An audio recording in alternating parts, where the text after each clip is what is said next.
Hey everyone, this is Karnik with Star Wars Armada Explained, bringing you another interview. This time with Nick, who placed fourth in Worlds 2019. Nick, could you please introduce yourself and tell us a bit about how you started Armada and what got you interested into it? Well, I'm Nick. I live in California, and I started playing Armada a little bit after Wave 2. And what got you interested in Armada? What drew you into it? Oh, well, I love Star Wars just to begin with, and big ships always seemed cool. I wasn't really too into it when I first started, but the group of friends I was playing with at the time really kind of got me even more interested in it because they were already established and playing and stuff. So it was mostly just the kind of the friendships or whatever. So pretty much drug in by your friends, and you're like, this seems all right. And then as you played more of it, you just got more into the competitive nature of the game. Yeah, I love the gameplay. Yeah, Armada for me is unfortunately like no one in my area really plays. How I started was pretty much like this game sounds cool, and I don't want to play X-wing because that sounds awful. And then I bought some stuff, and I drive like 3 hours to even go play anyone who will play on a table. But for me, it was just I'm such a huge fan of Star Wars, and Star Wars Armada is really my first big miniatures game. So for me, I'm invested to it. I've spent a lot of time to it. Love Armada. So for your fleet that you brought to Worlds, I'm just it's something that is absolutely different. And could you just kind of tell a little bit about your fleet, how long you've been developing it, and why did you bring that to Worlds? Right. Yeah, the fleet is a little weird. It's I think it was the only one ship list in the entire tournament. Yeah, one ISD, Uh, two Gozantis. yeah, I think, and also I was the one of two people to bring tractor beams, which is interesting. I think the other person placed in the 70s. I really like tractor beams, but this list, I first started playing it around almost more than a year ago during a California regionals. This was before the flotilla nerf, and it was actually Sloan and Price on the ISD. Um, and I pretty much played that for the past year, and I still like it, and I just play it because I know it well. So what is the reasoning behind taking early warning system over something which is commonly accepted, the electronic countermeasure? That's a really good question, actually. It was mostly a meta call. So most people, when they build lists, if they have like a lot of squads, they'll logic that, okay, so against squad lists, my squads are going to handle the enemy squads. I really only have to worry about all ship lists, so that means I should take ECM, right? But in every world, we've seen that the majority of lists, or the majority of lists that do well, always bring a ton of squads. So if I bring EWS, an upgrade that's really good on ISD and really good against squads, it just makes me win so much harder against all those heavy squad lists. So if I was facing against one of the top two lists for this world, I probably would did pretty well because that upgrade would have really, really helped me against their bombers and Sloan fighters. And of course, having Captain Brunson on there to negate, maybe a critical roll or attack is obviously very useful as well. Oh yeah, Brunson's just an auto include in pretty much every Imperial list. She's ridiculously good. Yeah, definitely the from the rumblings I've heard from the playtesters was like we knew she was good, we didn't realize that she was that good and potentially underpriced. But of course, it's the developers who have the final say and all that. But the playtesters felt like maybe they could have contributed in making her seem, not an auto include and everything. But like with all things, Imperials have good things, Rebels have good things. It's just the nature of the game, I feel. Yeah, it's okay to have good cards, you know. So for the Gazanti Tua, why Tua on a Gazanti? I mean, obviously the slicer tools and suppressors. I guess it's just a pretty much like if you want to kill me, you really got to come kill me kind of an attitude. The that Gozanti was instrumental in protecting my ISD against all ship lists. So if I was facing against an all ship list, that Gozanti would act as a blocker. So if they're running an ISD, I could just put that flotilla in front of the ISD, and there's nothing it can do to stop it because you can only shoot once out of your front arc, and if you shoot, I'm just going to use ECM and scatter that, and then the ISD is stuck there. So it kind of helps against like BT Avenger things because they want to get in close range. So I'll stick that flotilla in front of my ISD, and it'll pretty much shield my ISD from getting in close range. So mostly like as a blocker, and suppressor is just a generically good upgrade, and slasher tools is good against Sloan. Right, because if they want to come try to board you, they got to get in range of your suppressor. You flip the brace, and then you Avenger them. You don't even need to worry about accuracy. You just go for damage. Exactly, yeah. So if I'm ever second player, because some people had some big, huge bids, then they have to deal with suppressor. Right, yeah.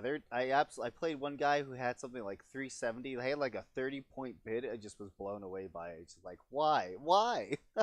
I mean, I get it. Some people definitely put a lot of value in first player, and I get that. But my personal opinion is, if you can't fly your list as both first player and second player, you need to redesign your fleet list. Yeah, some lists don't do too well as second player and Yeah, stuff like that. you can definitely get punished for it. Now your squadron ball, I know a lot of people typically when they run squad heavy, they're usually running squadrons. You just have 6. What's your philosophy behind those 6? Um, Also a good question. Because I only have one ISD, and I don't have expanded hangar base, so I'm really limited in the number of squads I can activate in a single activation. That's the main contributor. So basically, quality over quantity. If I activate 5 of those guys, that's a lot of damage in a single activation. Whereas if they were just like TIE fighters and Howl Runner and stuff, it's good, but it's not as good. Yeah, definitely the big thing in Armada right now is the prevalence of the quote unquote MJ, or what a lot of people take, which is MMJ, which abbreviates to either Maarek Stele and Jendon, or Morna Kee and Jendon, or all three, Maarek Stele, Morna Kee, Colonel Jendon. It's because it's such a powerful combination, and a lot of people. The reason for that is it's self-contained. You don't need flotillas to support that bomber ball, because on a good roll you can dish out 6, 7, 8 damage between the three of them. So why even bother bringing anything else when they can pretty much do the job of 3 or 4 TIE bombers at the top behind of it. Yeah, it's so much consistent damage, and consistent things in this game are incredibly powerful. So for your fleet list, did you find that you had any difficult matchups at Worlds at all, or were you pretty consistent in understanding and being able to defeat your opponents? No, I most all my matchups except for two were against Price two ship lists. Really? Um, yeah, so that was kind of rough. But looking at all the high ranking lists, none of them really stood out as like a direct counter to my list. I was kind of afraid of the all ship list, I think, that Truthiness ran, because when he has so many ships, it's easy for him to box in my ISD and just kill it, that's a big problem for me. Yeah, absolutely. I did my interview with him already, and he mentioned that was kind of his strategy, is that they, even if they try to outrun his Liberty, all the other smaller ships and support, he usually could get what he wanted at some point. And like with any fleet archetype, it's all matchup dependent. You got to understand the strengths of each fleet. But looking at your ship list, just like with the prevalence of how two ship has come about, it's not about how many activations you have. Like with anything, it's practice, practice, practice, knowing your fleet inside and out, and knowing how to be able to take on any lists you can counter. So you didn't really have any lists that you felt was more difficult, other than just, as you mentioned, you faced a lot of two ship. No, none of them were that challenging. I like to think of my list as very flexible. Perfect. So, of course, while we love to talk about you and your placement, which again, top 4 is phenomenal, let's talk about the top 2. I know when I was watching that game, the first thing I noticed as they started putting down ships was that there were no large ships. I was blown away. And then when Dennis pulled out an Archidans, I'm like, what is this? What's going on? Essentially, the whole meme of what's happening, what's going on with this list. And then, of course, as they played, obviously, as we saw how close that game came, did you have a chance to watch that game at all? I did. I was at a bar watching it on my phone. So thank you for streaming that, actually. That's the only way I was able to see it. Absolutely. So I guess my question for you is, Do you feel like these two fleet archetypes, obviously they're both very different. They're not Yavaris. There was no price. There's no large bases. Do you think that that's something that's going to shake up the Star Wars Armada meta or change how things are going to be perceived moving forward? Maybe not, because I think those lists were just were piloted by extremely good players who crafted that list with everything in mind. And I think if somebody just tries to copy it and run it, they won't know how to handle all their matchups, and it won't be as successful. I think a good way of describing it is they have a high skill floor and a high skill ceiling, and I think that's just MSU builds in general. Yeah, I definitely absolutely can agree with that because when I did my interview with Dennis, I asked him how long he essentially been messing with that, and pretty much his answer was that exact version, but something very similar for like the past 2 years. So lots of practice, and as I've said, it doesn't matter what you bring to the table. It could be something that people perceive as bad or not good, but if you know that fleet inside and out, you will beat anyone that is not practiced with their list that you have with that one. Right? Yeah, I think that's fair. But I mean, are you excited about the prospect that for the first time Imperials have taken home a championship, and again that there were just no large ships there? Do you still feel like something like that is going to shake up people's opinions about you have to bring a large ship base, or what is your thought on that? I think more so uh, it, that people care about is that not Riken Aces won. I think that was a moral victory for the entire Star Wars Armada community.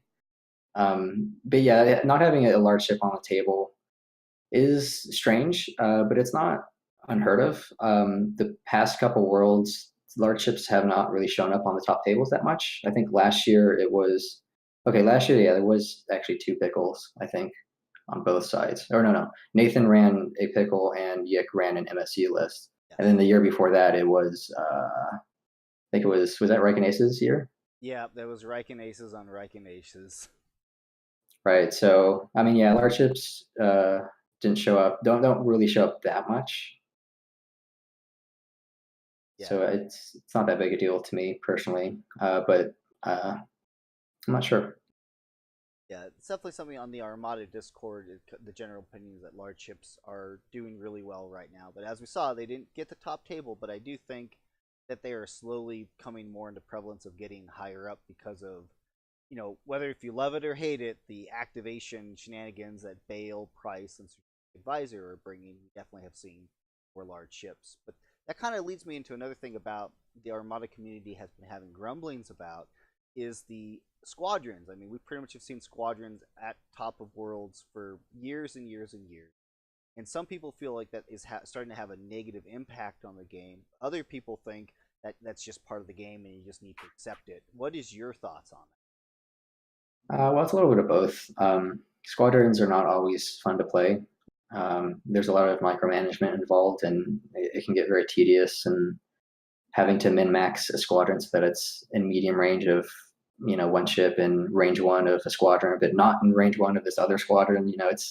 It's very tedious, but at the same time, I think the developers of the game intended for squadrons to be a big part of this game. So and considering the next content to be released is only squadrons, pretty much, or the majority of it is squadrons. It seems that squadrons are here to stay. So and you don't have to run squadrons. I think as long as you have a plan for it, I think that's fine. Like the all ship guy, Truthiness. I'm sure he had a plan and he carefully crafted his list to deal with heavy squadrons. So it's definitely possible to not have to play with it.